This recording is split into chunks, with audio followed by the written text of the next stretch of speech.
investors are sticking with the India story, with optimism on its growth prospects dwarfing geopolitical fears.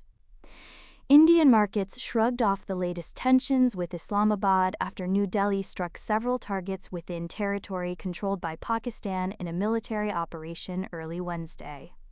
Structural reforms, resilient domestic demand, and strong macro fundamentals continue to offer a compelling case, said Mohit Mirpuri, an equity fund manager at SGMC Capital.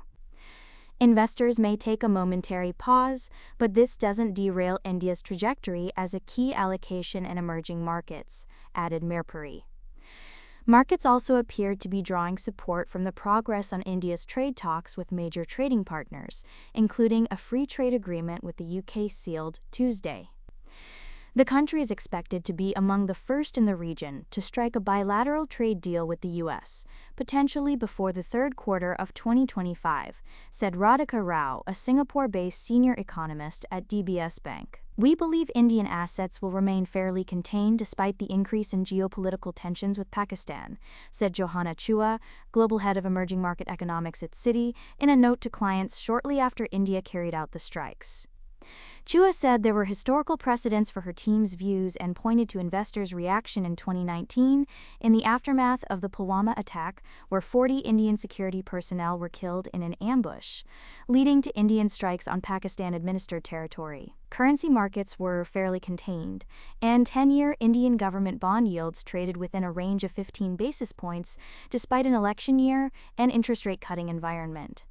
While anticipating some knee-jerk market reaction, investors are hopeful for a swift de-escalation that could limit the fallout.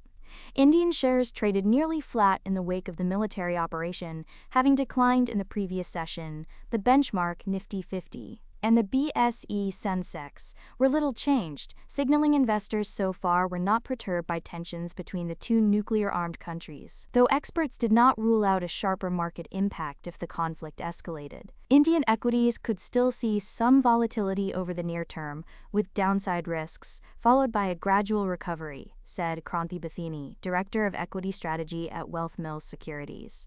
The key question is whether this turns into a full-fledged conflict or remains a limited defense strike, Bathini said.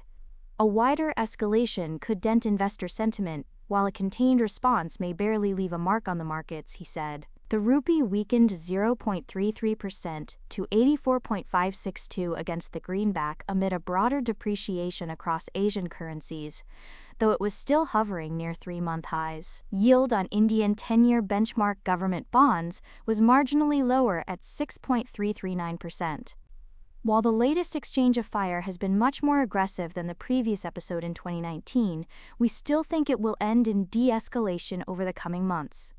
Darren Tay, head of APAC country risk at BMP, said, adding that investors should remain generally bullish on India.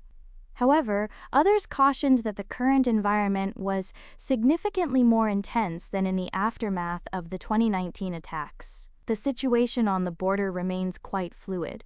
The scope and scale of India's military action this time around is far greater than in 2016 or 2019. That, in turn, suggests Pakistan will feel more compelled than before to mount a proportionate response. Tom Miller and Udith Sikand, senior analysts at GaveCall, told CNBC. Having said that, the muted reaction of Indian asset prices to events overnight suggests investors don't expect an endless cycle of military retaliation, they added. India's operation follows a militant attack last month in Pahalgam, Jammu and Kashmir, in which 26 people were killed.